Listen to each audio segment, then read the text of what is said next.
is having tea and coffee time with Diana, for heaven's sakes. We're Thank you, getting a Diana. lot of folks on this call as we get going. In fact, we were texting my husband just a minute ago saying, "Are you on the call yet?" Hey, it's so good to see you, Lisa Stefanos. My word, you were up there in New York with us in the mentorship group. So much fun. Wait till you see what we got planned for Canada. Wow. And Van Hannon, Ingrid. hi Dan, you're back on. Oh, yes, look at all these. And then, of course, Ronnie, I can count on him. I'm telling you, there is a song by Bruno Mars. You can count on me like 1, 2, 3. I'll be there. And that is Ronnie, for heaven's sakes. I just love it. And Chase, oh, look, we're getting a community CD. Nikki, you guys have been on the book club. You know, it's kind of sad that's over. It's like, what am I going to do Thursday night without my community? That's kind of fun how we get to that point. Susie, there you are, looking so good. Tyler, Susie and Tyler were up there in New York with us as well. I was telling them, Dan, getting up in Canada, how much fun we are going to be having. You guys should be able to think about joining our mentorship group. It's a lot of fun. So I'm going to ask you to do something for me today. I've never asked this before. Now, if you're driving, do not do this. You are exempt from what I'm going to ask. So everybody grab your phones real quick. Now, there is a favorite person in your life that needs help. They need help with scripts, dialogues. Maybe it's somebody that, I don't know about you, I've sent out referrals before and they were really bad and I didn't get paid because I sent it to the wrong person. Think about that person and I want you to text them. Go ahead, pull up your text. I want to see who actually can do this here. And we're going to put their name in and we're going to text, "Hey, I'm on a call right now that I think would help you as well. Come join us. DiannaK.com/script. Is that, no, that's the way how you sign up for script. Nicole, I need your help. How do they sign up for this? Because yesterday I was talking to some agents that were calling to have me do a retreat for their team and finding out what I charged to come in for the day and get their team going towards the end of the year. And of course, it's that time that we got to be planning all that stuff for September and October. And Kelly said, are you on the Tuesday calls? And they go, "What Tuesday calls?" And I go, "Well, you know what? We don't have everybody's email. I don't have a way to contact people. You guys do, though." And this is a technique that I actually used with my clients in the past. Hey, think of somebody that you just love as a great friend, and I would love to meet them. Not that they're going to buy or sell real estate. I would just love to know who they are because I loved working with you. And I would love to get to know more people like you. And I know your friends are like you because we become like the people we hang out with. So, who do you know that I should know? And then would you text us both right now? Now, I didn't do that part because we didn't have texting. Yet that's what I would do right now because, see, to grow our database is very, very important. And that's, I'm adding value to you and I don't mind asking because I have this little thing in my purse. Maybe you guys have it that I asked everybody to carry around with them. Uh, in fact, Kelly, I'm going to have you come on in here in the other office if you would, and just grab it up for me because I know the people are going to remember this. And I'm just curious how many people still are. You don't have to show it to me. This isn't a, oh my gosh, you're bad if you don't, for heaven's sakes. It's just grab my purse for me real quick. The little one. Yeah, there we go. And what I know you guys have this. Mine's getting a little beat up. I keep changing it from time to time. Do you remember this? Ask and ye shall receive. And I asked everybody to carry one of these in bold. And every time you start it, see, I tell you, this is a little crumpled up, right? But it reminded me all the time. And then I thought, well, you have not because you ask not. So I thought, well, today I'm going to ask everybody to just text one person and introduce them to our group. And I guess she put that in the chat over there. See, I'm not afraid to ask for referrals. And that's one of the ways that you get listings. And I'm trusting that you guys all do that as well. Or do you? Do you ask? There we go. It's diannakay.com/ask. Is that Diana, what they do to get that? can you put that back on the screen? Someone to take a picture. So if you can put Oh, your very well loved note back up on the screen. now I've been carrying this since I was in like, gosh, eighth, ninth grade. Not this one. This is about my 20th one, but it's a little worn. There's no doubt about it. And I think sometimes we're afraid to ask for referrals. We give and we give and we give, and the hand that's open to give is open to receive. We just never ask to receive. And how does someone know that they could actually be helping us? Because people don't go around going, who can I help today? I bet you I want to call Eric and give him a referral today, right?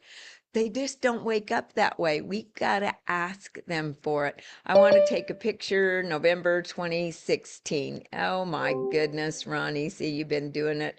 Great scripture, still have mine, Lisa. Well, there you go. And I don't really think I want to get a new one. Maybe I should use that one as well and get a new one, because if it's too new, people wonder, yeah, did she just do that? I don't know how it goes. But today's about listing, and Susie, you're up. I want to add a comment to the ask. First of all, I just texted somebody and I don't know why I didn't think about him earlier. So thank you for asking. Quite honestly, he really needs it. We used to be script partners together. He's amazing. He's actually responding right now. So we'll see what he says. Well, you know what? And right there is a perfect example why. Because I had a script partner the whole time I was in real estate. Not at first, because nobody really had scripts. It was a very interesting time when I started. I mean, I don't want to go back that far yet. When we started role playing, I would role play with my partner at 5:30 every morning. And you don't talk, you just at 5:30, ring, ring. Hey, today's about for sale by owner. I'll be the agent. And we went right into role play. Then they would be the agent, I would be the client. And you had to have 5 objections before you ever got the appointment. And you always ended up getting the appointment. So you ended up on a win. And then we'd say, have a great day. Bye. Too many people get into a script partner, it ends up being an hour-long conversation about the listing they didn't get, or what should I have done, or and they turn it into like they want the other person to coach them when the other person hasn't even been trained in models and systems of coaching. So when you have a role play partner, make sure it's to role play, not to play roles. Yeah, that makes sense. Not to play roles. All right. Who else has something? What objections are you guys hearing out there all the time? Um, it's biblical. Yes, it is. That is biblical. Ask and ye shall receive.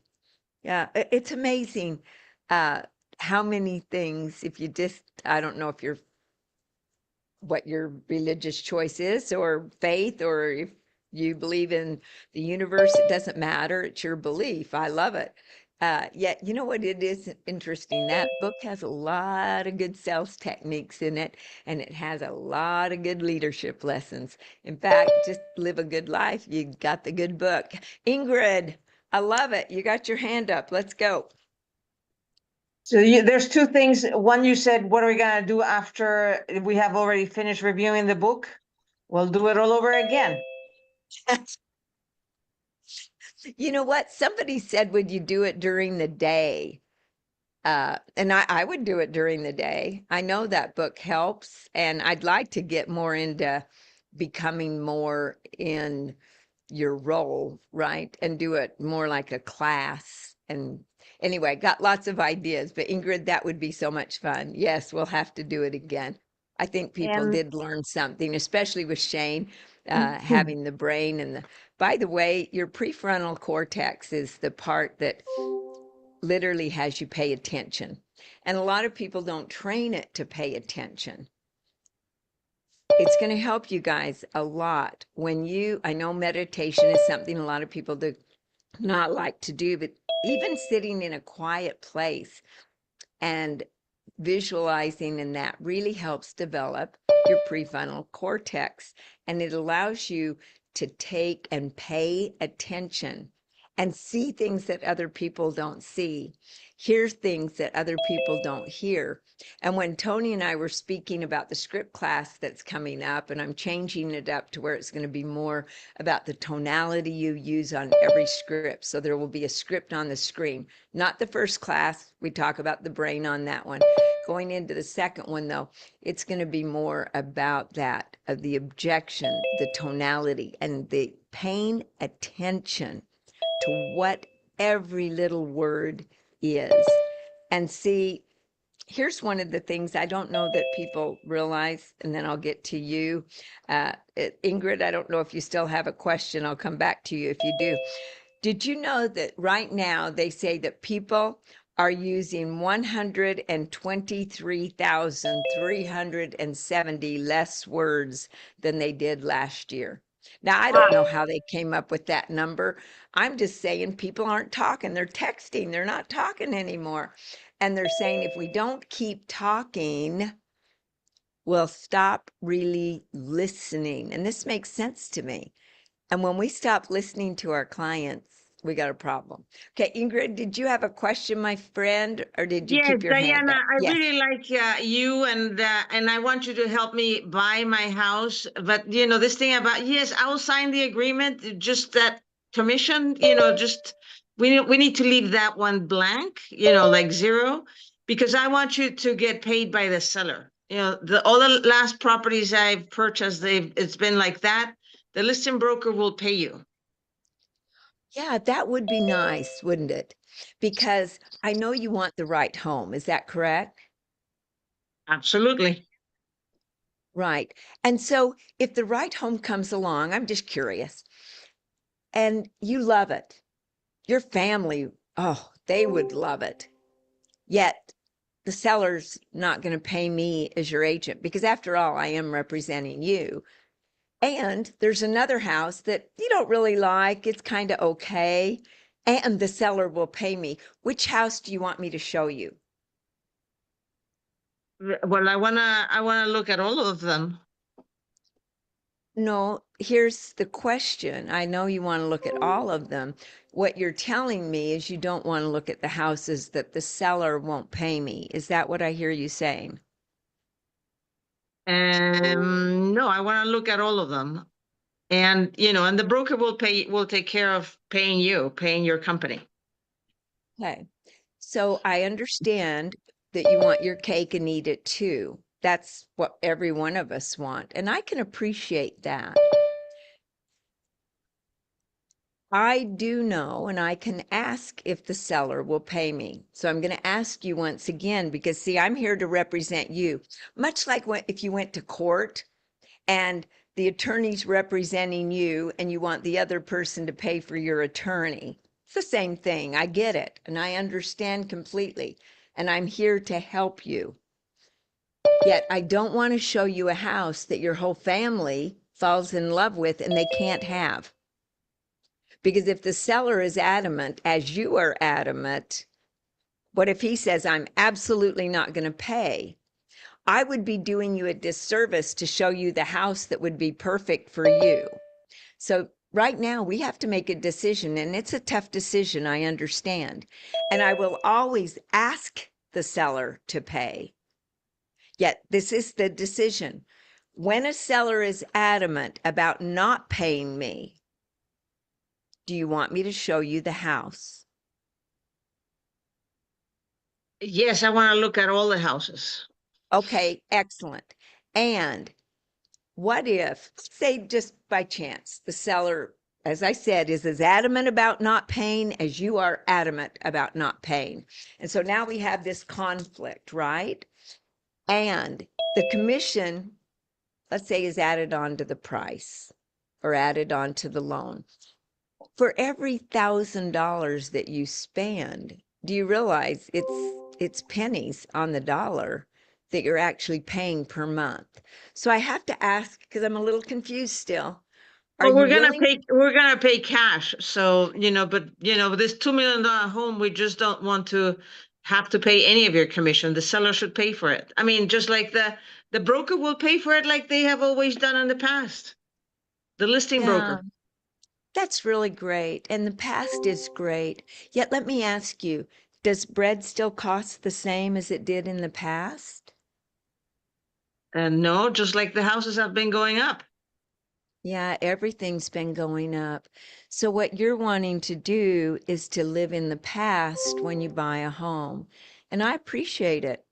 And I hear that you're very, very adamant. I don't have anything to do with the seller. Do you want me to put a gun to his head and say you got to pay? Because that's what it sounds like you want me to do. And I Well, it's just not, don't I work guess, that not way. the seller, but the listing broker. The listing broker is gonna pay you. Oh, so you want the listing broker to work without getting paid? You want me to get his money? I'm a little confused. Maybe we don't understand how it works. And I find this with a lot of people. So, literally, let's look at this. We have a listing agent that represents the seller, and you and me, and I represent you. So, there are two parties. It's like, well, when now, see, I would know if you work or not. I'm put in a situation where I don't know that much about you right now, so I'm going along with you. Let's say that you go to work and your friend goes to work and you're working in the same place. And now your friend gets paid and they don't pay you. And you say, hey, my friend, you got to give me part of your money because after all, you got paid and I didn't. Is your friend going to give you the money? Or let's say it's the opposite. You got paid and your friend didn't. And your friend comes to you and you said, hey, give me half of your money because after all, you got paid for working and I didn't. And you're going, wait, I did the work too. And so now you got a conflict with your friend. So there's always going to be a conflict, Ingrid. And once again, you want to look at all the houses, which I'm happy to show you. I cannot guarantee that the seller will pay for me to represent you. Now, that is the bottom line. And we can argue all we desire to argue with them, hun. I get it. And I will ask them to pay, but I cannot make them pay. And so I've got to be upfront. I would rather turn you down than let you down. And the question is, do you want to look at all of the houses and cross that bridge when we come to it? Or do you want me just to show you the houses that the seller will pay for me representing you? That's the bottom question. And then we'll go from there. If you want to see all the houses, then we have to be prepared that maybe the seller will not pay me. So we'll keep that zero. You're not paying me a thing. And I will only show you the houses that the seller will pay me. Or I show you all the houses, and there is a possibility that you will pay me to represent you. Here's what I know. Put me to work for you. You'll never find anybody that'll work harder or more professionally for you than I will. Just like right now. I mean, you do want an agent to tell you the truth, don't you? Yes, I do. Well, see, don't get upset at me because I'm telling you the truth, Ingrid. There's a lot of agents that would say, oh, okay, let's go. And then they would show you the greatest house in the world. And then they would say, the seller won't pay me, so you have to. And they lied to you. And that's something I'll never do. I would rather lose your business than become an agent that's a liar, because there's plenty of them out there, I'm sure. So Mhm. once again, the question is, do you want me to show you all the houses that a seller may not pay for me and your family gets the house they desire? And your family is happy because you found the house that they desire. And you have a great family and you love each other and everything is going great because you found the right house. Or do you want to hold your family back from getting the right house? Because that does concern me. I think you do love your family, don't you? Yes, very much. Yeah. Then let's do the right thing and move forward, knowing that I will ask every seller to pay for me to represent you. And if they don't, then you have a choice, and it's always your choice. You don't have to buy the house. At least you'll be able to see them all. Won't that be great? Yes, thank you. Okay. And so then I would fill it in and have you sign it. Now, sometimes it takes a long time and people would say, well, I'd just do this or I'd just do that. If I knew more about Ingrid, which I would have if I was getting to the point of a buyer rep, yet I didn't know enough. So I had to keep asking questions. The bottom line is, did you see the angle I was working? I did logic, logic, logic, a little bit emotion, logic, logic, more emotion, logic. And then at the end, it was a lot of emotion with the family. So we don't just I go liked and I straight could in. I Yeah, I go liked ahead. and I could I liked and I could connect with the example of the the other person. And we're learning to ask a lot more questions and talk a lot less. So and help them self-discover. So thank you very much. No, thank you for that. That was one I hadn't had before. You were good. I had never, I never had anybody hit me with that one. So I love things that are And new to. and then the other thing is there is no disclosure like in the past where we would know how much the list the seller is Yeah. offering. So the most of them is just like included in the offer and we'll figure it out. So See, and that's the part where agents, I think, just being upfront with people, because I really do like that line. If at any time I'm making you uncomfortable, then I'm telling you the truth. And you want somebody to tell you the truth, don't you? yes, certainly. I have just always found that when I do business, and I always bring up, a lot of agents won't talk to you about this. It'd be kind of like sometimes I would even say something like, it'd be like going to a doctor and the x-rays show that you have cancer, but the doctor doesn't want to tell you because they know it would hurt your feeling. What would you think about that doctor? Well, see, that's the same thing concerns me about some realtors. They're not going to tell you all this stuff that I tell you. I'm going to be upfront and honest with you. That is what you desire, right? I And I wouldn't like the expect word, anything less. yeah, I like the word desire over want, because it's one word that a lot of people don't use. They use, well, do you want that? If I say, do you desire that? What's the difference between want and desire? When I say, I desire to help you instead of I want to help you. Lack in abundance. Yeah, it sounds different, doesn't it? And I like things that set me apart from everybody else. I'm just not, I don't like to be one of the crowd.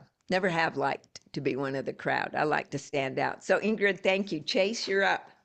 Thank you. And Thank thank you, Ingrid, for pushing back. It was great to hear you guys work through that objection. My question is, if I have a seller and their objection is being able to, they're comfortable in their payment, and so being able to move into a next home. She's looking at getting more investments properties. So we talked about scaling up, and her fear is paying more than what she's paying now and not being able to get the same kind of house for what she's paying now. So with the rates in the market, it's just like, their budget is comfortable where they are right now, and being able to stretch that to move up, and possibly what their end goal is to create a portfolio. So eventually have more doors. So helping them see the benefit of paying more long term if their goal is to become investors. Okay, so we need to find out what their goal really is and help them with their goal, because it's always about their goal, not ours. And so, Chase, if you're the people, so let me ask you this. Is it more important to have a rental property or to have your family be comfortable in the home that they desire? Well, I really want to be a landlord. Okay, so to stay here and add investment property is more important to you than having more room, a bigger house, and your family be comfortable. Is that correct? For right now, because we still have room to grow into this house. And so we don't really want to. Excellent. So I think that's important. So now that we know that, let's find an investment property because see, she's already said that that's our goal. We want to be investors. We want to be landlords. We want, and so I didn't know what your goal was. Was it to sell them a house and sell an investment property? Well, it was helping them see the money difference because if they are looking to purchase a straight investment, that's required more down than if they were to move up and turn their current home into a rental. And so it was helping her discover like, well, how much money are you looking to invest because of the down payment requirement if they just buy a straight rental. So helping them understand the Okay. math of that. I appreciate that. See, I thought it was one or the other. Once again, during the program, we're going to be asking a lot of questions to find out what is it so we know which way to go.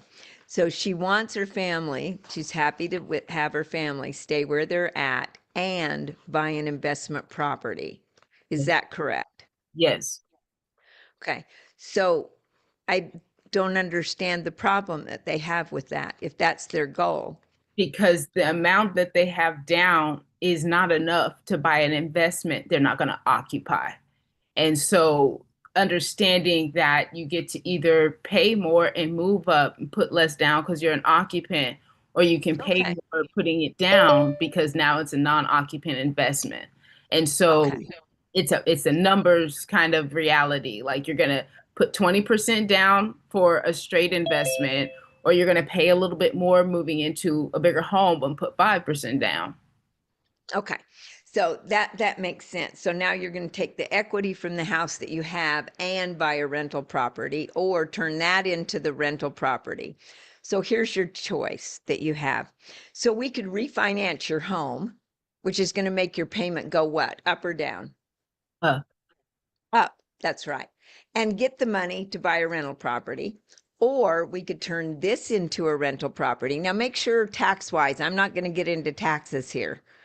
Make sure that what you're asking them to do is a good tax strategy for them. How long have they owned the home? All of those kind of things. I'm not going to get into it today. Yet we're going to just face this one situation. So here's our choice. We can refinance this house, which makes your payment go which way? uh, Up. And use that money to buy an investment property. Or we can find a home that your family loves. They want to grow in, they want to get close together in, watch television in, and turn this into a rental. Which of those choices do you like the best? hmm. I think I just want to have the investment. Okay, I so know I we don't would, know if we want to move just yet. We know we will soon, just not right now. okay. So it's funny that word soon. Soon can be 20 years or soon can be tomorrow. And I've seen people put their dreams in a someday pile that, let's face it, becomes a never pile and they never make it. So right now, I hear you want to be an investor. So where is the money going to come from if we don't refinance your home and make your payment go up? Where else would the money come from? Do you have someone you could borrow some money from? Yeah, I have about 5%. Well, and it's going to take more than that to buy an investment property.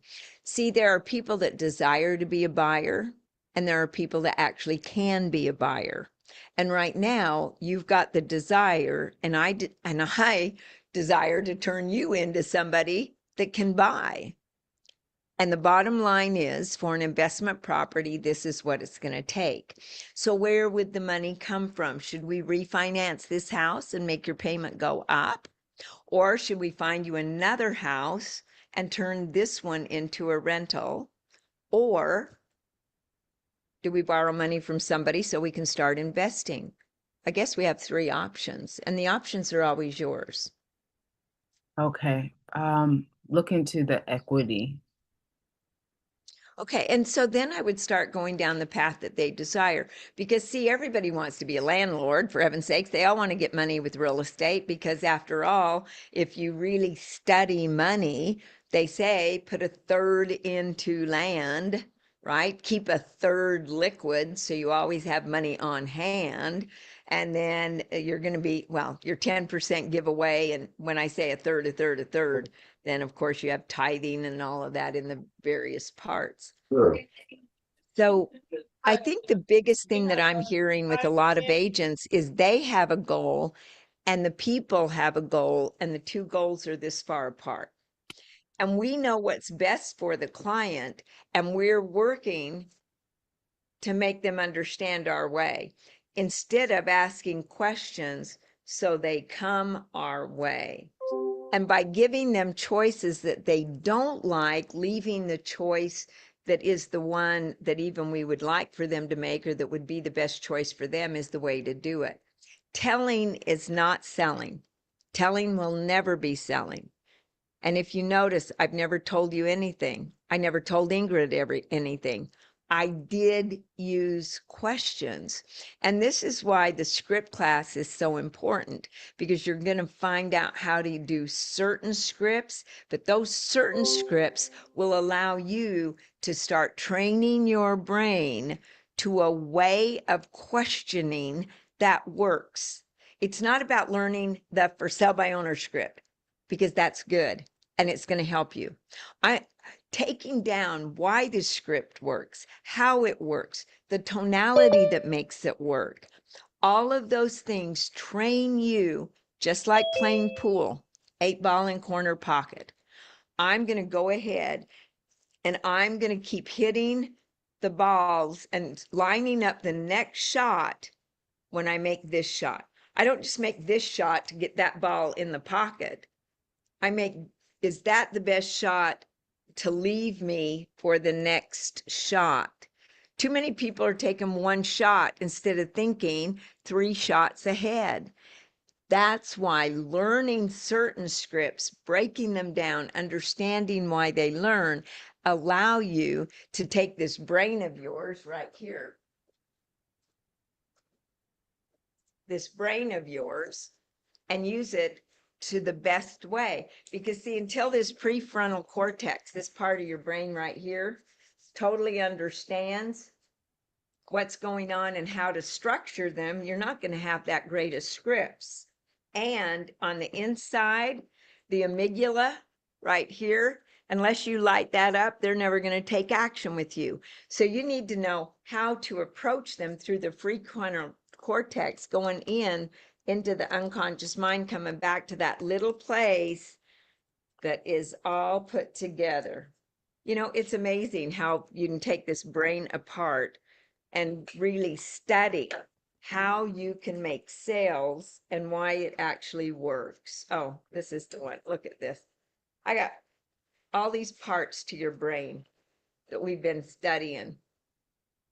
This is something that nobody else is going to teach you guys. And I don't teach you about the brain. I'm not going to do that. I'm going to teach you why the script works and the reasoning behind what we do. And that's what I'm hoping that you're grabbing hold of right now, is that it is different because of the way that we do things. So I hope that Diana, helps you. Eric has had his hand up for a little bit, and he did just make a comment that the brain just fell apart. I love that because I feel like, but he has had his hand up for a My while. brain falls apart all the time. I can tell you that. It's funny how it all works, right? Okay, so go ahead. Who's up next? Diana, Ingrid? Oh, yes, Eric is. Eric. Diana, real quick question. I have been going on a number of listing appointments. Some I have taken, some I haven't. And I noticed that the ones that I haven't have been because I get stuck at the close. How can you help me? Because we go through, hey, all we need to do now is sign a contract so we can get you on to the new house, or, get you on to the new job, or whatever. But I'm getting stuck between the interpreting the data for them, giving them the comps to choose from, and then that leap to actually close the hard close. I'm noticing that the ones that I'm not getting, that's the problem. What would you should suggest Okay. that I Well, do? you know what I'm going to suggest, because I'm a salesperson at heart. Buy my listing presentation so you can see it. I mean, come on, that was a perfect setup for me. And here's the biggest thing, Eric, and all joking aside, actually, I'm not joking, however, because you need somebody to guide and direct you. All of us do. All of us have. My dad was a great salesperson, and he taught me a lot about everything, the disc, walking into their house, how it's decorated, knowing the behavioral styles. I mean, there's so much to selling when we really study it, the tonalities, the body language, all of that. Closing is just a natural progression from a great presentation. So, Eric, there's something in the presentation that isn't connecting for them. So, may I ask you some questions? Absolutely. Okay. So as you're presenting, when you get to the comps and that, do you ask them both independently to write down a price that they feel that their home should be put on the market for? No. I would strongly suggest that you do that, and here's why. Because they'll never come up with the same price. I've never had that. If they did, I would ask, so did you two discuss this before I got here, right? And have some fun with it. I just have never had that happen. And yet I'm telling you, just in case, because your brain automatically goes, well, what if, what if, what if, what if? Your brain wants to do a what if. That's what keeps our identity low, by the way. What if you don't get the listing? That's an identity problem. Now, when we write it down, I have always pretty much found that the woman writes a lower number than the man. Now, men that are married, that are happily married, who wins? The wife or you? The wife. The wife. Yes. Happy wife, happy life is really true. So I like her price. And I go, it's amazing. A man desires to take care of his family. And that's what you just proved right now. See, I'm going to compliment him, because if I make him wrong, I lost. Never make people wrong. Figure out a way to make them right and keep moving forward. So that's what I love about men. In fact, men always come up with a higher price. And I think it's because men that love their family, that desire to take care of their family, they're thinking about, what can I do? How can I be the best person for my family? And I really want to commend you on that. And I have found that women, because let's face it, most of the women go to the store to shop. They shop for clothes more than men do. They shop for a lot of things, and they're more aware of what's happening in the marketplace.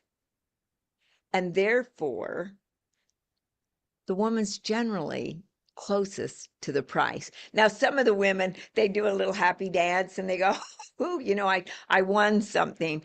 And so you're making them both feel good.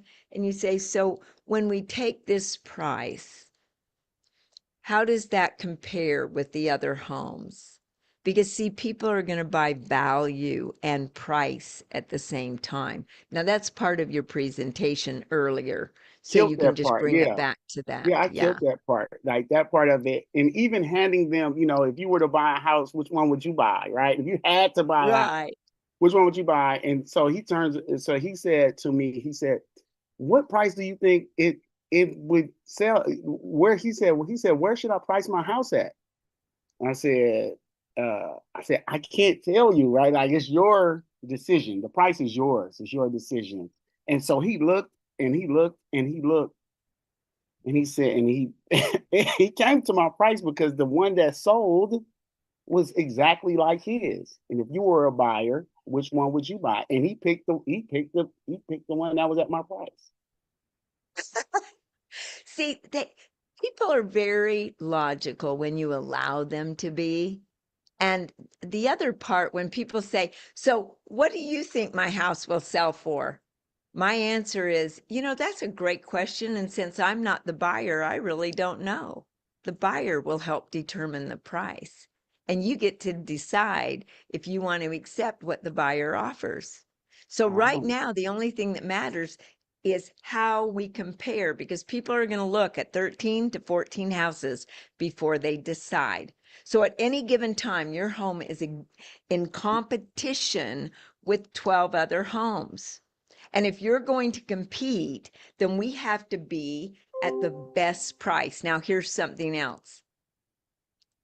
You can never set the price too low, because let's say that the next door neighbor wanted to put their home on the market for $25,000. Wouldn't you be interested? Oh yeah. I would. I mean, for $25,000. But see, then there'd probably be thousands of people interested. And then they would start going, well, I'll go 27. Well, I'll go 32. Well, I'll go 50. And the price actually goes up. The market determines the price. I don't. And quite frankly, you don't. We're deciding on how we want to enter the market. And Amy Carter, thanks for your comment. She said, take the mastery script class, just went on a listing appointment and stuck to Dianna's script and got it. They couldn't say no. I closed it before I left and usually assume I got it, but I will never leave without the close. Thanks, And Dianna. Amy has her hand up as well, Dianna. Mm. See, I'm looking at chat and I'm not looking at the others. So Eric, just keep working on that. And we're going to be filming the listing presentation on Thursday and putting it all together. Maybe out by June 30th. It will be somewhere around there, maybe a few days later. It depends on the editor and all that. I don't have control over them. I do have control over what I say, and it will be Thursday that Tony and I will be filming it. It is different than the one in bold. I can tell you that. Okay. So Amy, let's take you, and then and I know we're over. A lot of people jumping off. That's okay. And a lot of people saying you need to make this an hour long. So I get it, because I do want to help you, and I don't know if in 30 minutes we're getting enough done, because this is about you, adding value to you. Amy, you're up, and then we'll go to Ingrid. No, I just wanted to say, that's why I put the comment, because I didn't want to take everybody's time, but I just wanted to say thank you, Dianna, as always. I've been doing this for 15 years, and we think we got it right. And then just listening to you, and I really, this last time, I lost a $500,000 listing when I showed up with my fancy schmancy listing presentation and didn't follow your script. So I was like, I'm not doing that again. So this time I was going, it was a referral, same as last time. So I thought I had it. Yeah. But I went in and I really listened to, I found out their motivation. And so I kept bringing them back to themselves, right? I kept bringing them back to their own words, right? I was prepared with market knowledge. I know all the stats. I'm an expert in my field. I'm an expert in my area, but I kept taking it back to them and found out what their most important thing was. And literally, they said to me, we need to feel comfortable with our agent, that they're listening to us and handling our stress. And so I just kept telling them, that's what I do. This is what I do. I help people transition. Motivation is highest price, shortest amount of time. That wasn't their motivation. They don't have to be in the shortest amount of time, and they don't have a set price in their mind. They literally wanted me to handle their stress and guide them through the process so they felt comfortable. So I just kept taking them back to their motivation. But as we were leaving, we were on the front porch and I was saying, have a great day. And I said, you know, Mr. and Mrs. Seller, like you say, after our talk today, do you have any hesitation moving forward with me? And they said no. And I usually leave without the close. I usually leave it on the table. And I don't, you know, I don't say, let's do this and we're doing it. Do you want to do this? And that felt good. So thank you. That felt good just hearing you talk about it, because see, people don't say yes because they understand. They say yes because they feel understood. And Absolutely. that's the part that a lot of agents get. They think that, hey, I've done this so long, I know what I'm doing, you should listen to me. And they get their ego so far in the way that they forget who it's really about. They forget whose house it really is. They forget whose money they're dealing with. And that isn't everybody. So when I say agents, please don't take a chill pill. Get over it. It'll be okay. I think we just need to remember that we're there to serve. And that's all I'm here to do.